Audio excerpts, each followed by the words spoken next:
अगर आपको परी कथाओं पर विश्वास नहीं है तो आप इस कहानी को जरूर सुनिए। ये कहानी किसी परी कथा से कम नहीं है।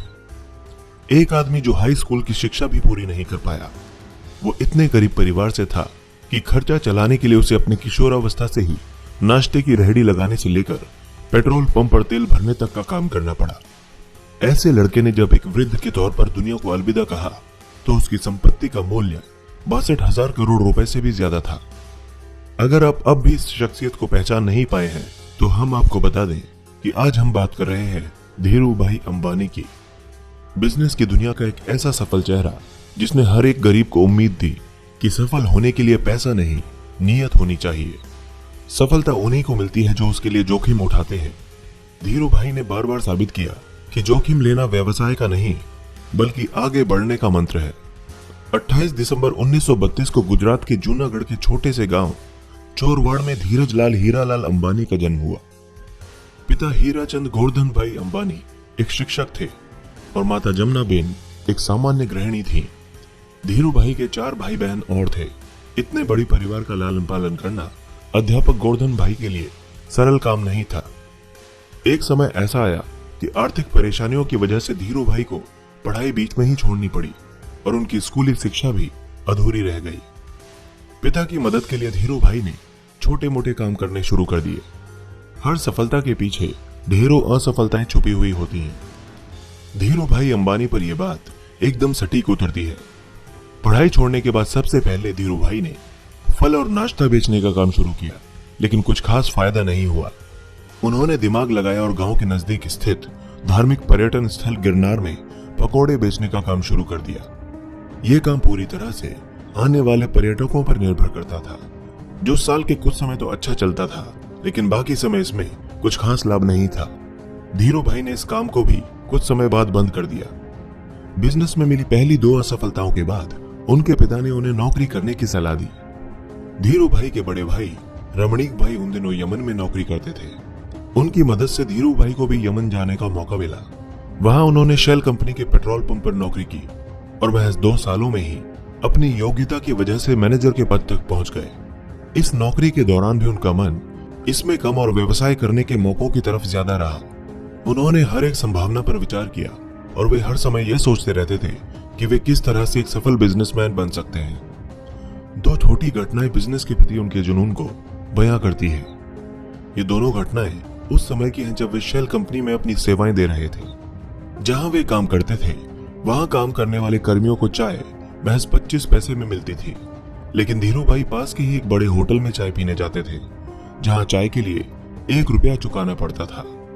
धीरू भाई से जब पूछा गया कि वे सस्ती के बजाय महंगी चाय क्यों पीते हैं तो उन्होंने बताया कि उस बड़े होटल में बड़े बड़े व्यापारी आते हैं और बिजनेस के बारे में बातें करते हैं।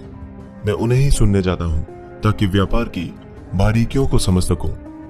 धीरू भाई ने अपने ही तरीके से बिजनेस मैनेजमेंट की शिक्षा ली, जिन्होंने आगे चलकर वॉर्टन और हार्वर्ड से पारंपरिक तरीके से डिग्री लेने वाले लोगों को भी नौकरी पर रखा। इसी तरह दूसरी घटना उनकी पार की नजर और अवसर बुनाने की क्षमता की ओर इशारा करती है। हुआ यूं कि उन दिनों यमन में चांदी के सिक्कों का प्रचलन था। धीरू भाई को एहसास हुआ कि इन सिक्कों की चांदी का मूल्य सिक्कों के मूल्य से ज्यादा है और उन्होंने लंदन की एक कंपनी को इन सिक्कों को गलाकर आपूर्ति करनी शुरू कर दी। यमन की सरकार को जब इस बात का पता चला, वे मोटा मुनाफा कमा चुके थे। ये दोनों घटनाएं इशारा कर रही थी कि धीरू भाई के पास एक सफल बिजनेसमैन बनने के सारे गुण मौजूद थे। यमन में धीरू भाई का अच्छा खासा समय बीत रहा था कि वहां आजादी के लिए लड़ाई शुरू हो गई और ढेरों भारतीयों को यमन छोड़ना पड़ा। इस परेशानी के आलम में धीरू भाई को भी यमन छोड़ना पड़ा। ईश्वर ने एक सफल बिजनेसमैन बनाने के लिए परिस्थितियां गढ़नी शुरू कर दी। इस नौकरी के चले जाने के बाद उन्होंने नौकरी की जगह बिजनेस करने का निर्णय लिया। धीरू भाई अंबानी बाजार के बारे में बखूबी जानने लगे और उन्हें समझ में आ गया था कि भारत में पॉलिएस्टर की मांग सबसे ज्यादा है और विदेशों में भारतीय मसालों की, जिसके बाद बिजनेस का आइडिया उन्हें यहीं से आया। लेकिन व्यवसाय शुरू करने के लिए पैसों की जरूरत थी। धीरू भाई के पास निवेश के लिए बड़ी रकम नहीं थी, इसीलिए उन्होंने अपने मामा त्र्यंबक लाल दामाणी के साथ मसालों और शक्कर के व्यापार की शुरुआत की। यहीं पर रिलायंस कमर्शियल कॉर्पोरेशन की नींव पड़ी, जिसने भारत के मसाले विदेशों में और विदेश का पॉलिएस्टर भारत में बेचने की शुरुआत की। इसके बाद रिलायंस ने सूत के कारोबार में प्रवेश किया। यहाँ भी सफलता ने धीरू भाई के कदम चूमे और जल्दी ही वे बॉम्बे सूत व्यापारी संघ के कर्ता धर्ता बन गए। ये बिजनेस जोखिमों से भरा हुआ था और उनके मामा को जोखिम पसंद नहीं था, इसीलिए जल्दी ही दोनों के रास्ते अलग अलग हो गए। इससे रिलायंस पर कोई खास फर्क नहीं पड़ा और 1966 में रिलायंस टेक्सटाइल अस्तित्व में आया। इसी साल रिलायंस ने अहमदाबाद के नरोदा में टेक्सटाइल मिल की स्थापना की। विमल की ब्रांडिंग इस तरह की गई कि जल्दी ही ये घर घर में पहचाना जाने लगा और विमल का कपड़ा एक बड़ा भारतीय ब्रांड बन गया।